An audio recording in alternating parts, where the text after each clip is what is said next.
Mahadeva movie. ಈ movie ಒಳಗೆ ನನಗೆ ಏನು ಕಷ್ಟ ಆಯಿತು, ಏನು ಇಷ್ಟ ಆಯ್ತು ಅಂತೇಳಿ ನೋಡೋಣ ಬನ್ನಿ. ಡೈರೆಕ್ಟರ್ ನವೀನ್ ರೆಡ್ಡಿ ಮತ್ತು ವಿನೋದ್ ಪ್ರಭಾಕರ್ ಸಾರಥ್ಯದಲ್ಲಿ ಮೂಡಿ ಬಂದಂಥ ಮೂವಿ ಇದು. ವಿನೋದ್ ಪ್ರಭಾಕರ್ಗೆ ನಾವು ಈ ಮೂವಿ ಒಳಗೆ ಹೊಸ ರೀತಿಯೇ ನೋಡ್ತೀವಿ. ಅವರು ಉಳಿದ ಎಲ್ಲ ಮೂವಿಗಳಿಗಿಂತ ಈ ಮೂವಿಯಲ್ಲಿ ಅವರು ವೆರಿ ಡಿಫ್ರೆಂಟಾಗಿ ಕಾಣ್ತಾರೆ ಮತ್ತು ಅವ್ರ ಆ್ಯಕ್ಟಿಂಗ್ ಕೂಡ ಅಷ್ಟೇ ಮಸ್ತ್ ಅನಿಸ್ತು ನನಗೆ ಇವತ್ತು ಈ ಮೂವಿ ಆ್ಯಕ್ಟಿಂಗ್ದಾಗ. ಈ ಮೂವಿನಾಗ ನನಗೆ ಇಷ್ಟ ಆದಂಥ ಕೆಲವು ಸೀನುಗಳಪ್ಪ ಅಂದ್ರೆ ಅದು ಮಾಲಾಶ್ರೀ ಮ್ಯಾಮ್ ಅವರ ಎಂಟ್ರಿ, ಖಡಕ್ ಪೊಲೀಸ್ ಎಂಟ್ರಿ. ನಾವು ಅವರ ಕಿರಣ್ ಬೇಡಿ ಒಳಗೆ ಹೆಂಗೆ ಖಡಕ್ ರೋಲ್ ನೋಡಿದೆವು, ಪೊಲೀಸ್ ರೋಲ್ ನೋಡಿದೇವಲ್ಲ, ಅದೇ ರೀತಿ ರೋಲ್ ಈ ಮೂವಿ ಒಳಗೆ ಕೂಡ ಐತಿ. ಮತ್ತು ಶ್ರುತಿ ಮ್ಯಾಮ್ ಅವರ ಆ್ಯಕ್ಟಿಂಗ್ ಅಂತೂ ಯಾರು ಫಿದಾ ಆಗೋದಿಲ್ಲ. ಈ ಮೂವಿ ನೋಡೋದು ಬಳಕು ಅವ್ರು ಫಿದಾ ಆಗಿಬಿಟ್ಟೆನ. ಅಚ್ಯುತ್ ಕುಮಾರ್ ಕೂಡ ಅವ್ರ ಪಾತ್ರಕ್ಕೆ ನ್ಯಾಯವನ್ನು ಒದಗಿಸಿಕೊಟ್ಟಿದ್ದಾರೆ.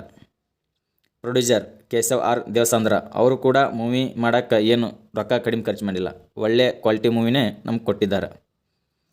ಇನ್ನು ಮ್ಯೂಸಿಕ್ ಡೈರೆಕ್ಟರ್ ನೋಡಿದ್ರೆ ಪ್ರಡ್ಯನ್ ಯಟ್ಟನ್, ಡಿಸೆಂಟ್ ಮ್ಯೂಸಿಕ್ ಇತ್ತು.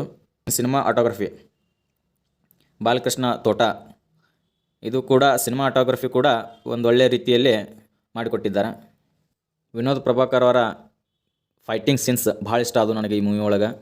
ಸ್ಪೆಷಲಿ ಲಾಸ್ಟ್ 10-15 ಮಿನಿಟ್ಸ್ ಏನೈತಲ್ಲ, ಅದು ಫುಲ್ ಎಂಗೇಜ್ ಆಗಿಡುತ್ತೆ ಆಡಿಯನ್ಸ್ಗೆ, ಎಲ್ಲಿ ಬೋರ್ ಆಗ್ಲಾರಂಗೆ. ಈ ಮೂವಿ ಒಳಗೆ ನನಗೇನು ಕಷ್ಟ ಆಯ್ತಪ್ಪ ಅಂದ್ರೆ, ನಿಮಗೆ ಏನಾಗಿ ಒಂದು ಪಾಯಿಂಟ್ ಹೇಳಿದೆ, ಲಾಸ್ಟ್ 10-15 ಮಿನಿಟ್ಸ್ ಎಲ್ಲಿ ಬೋರ್ ಆಗ್ಲಾರಂಗೆ ಎಂಗೇಜ್ಡ್ ಅಂತೇಳಿ.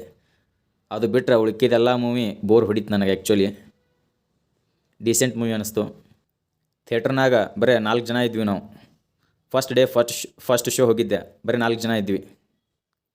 ಬೋರ್ ಹೊಡಿತಿತ್ತು ಅದು. ಇನ್ನೊಂದು ಸ್ವಲ್ಪ ಹೆಚ್ಚು ಕಡಿಮೆ ಬಿಟ್ಟಿದ್ರೆ ನಾನು ಮಲ್ಕೊಂಡ್ಬಿಡ್ತಿದ್ದೆ ಅಲ್ಲೇ. ಇನ್ನೇನು ನಿಮ್ಗೆ ರಿವ್ಯೂ ಕೊಡಬೇಕನ್ನೋ ಉದ್ದೇಶದಿಂದ ಕಣ್ ತೆರ್ಕೊಂಡು ಕೂತಿದ್ದೆ. ಈ ಮೂವಿ ಹಿಟ್ಟ ಫ್ಲಾಫ ಅಂತ ನಾನು ಕೇಳಿದ್ರೆ, ಇದು ವಿನೋದ್ ಪ್ರಭಾಕರ್ ಅವರ ಅಭಿಮಾನಿಗಳಿಗೆ ಹಿಟ್ ಮೂವಿ ಆದ್ರೆ, ಎವರೇಜ್ ಆಡಿಯನ್ಸ್ಗೆ ಇದೊಂದು ಫ್ಲಾಪ್ ಮೂವಿ ಅಂತ ನಾನು ಹೇಳಕ್ಕೆ ಬಯಸ್ತೀನಿ. ಈ ಮೂವಿಗೆ ಹೋಗೋದು ಬಿಡೋದು ನಿಮಗೆ ಬಿಟ್ಟಿದ್ದು. ಧನ್ಯವಾದಗಳು. ಫಸ್ಟ್ ಟೈಮ್ ನಮ್ಮ ಚಾನಲ್ ಯಾರು ವಿಸಿಟ್ ಮಾಡಿದ್ರೆ ಸಬ್ಸ್ಕ್ರೈಬ್ ಮಾಡ್ಕೊರಿ, ಹಾಗೆ ಬೆಲ್ ಐಕನ್ ಕ್ಲಿಕ್ ಮಾಡ್ಕೊರಿ. ಮುಂದಿನ ಮೂವಿ ರಿವ್ಯೂ ನಿಮಗೆ ಅಪ್ಡೇಟ್ ಆಗುತ್ತೆ.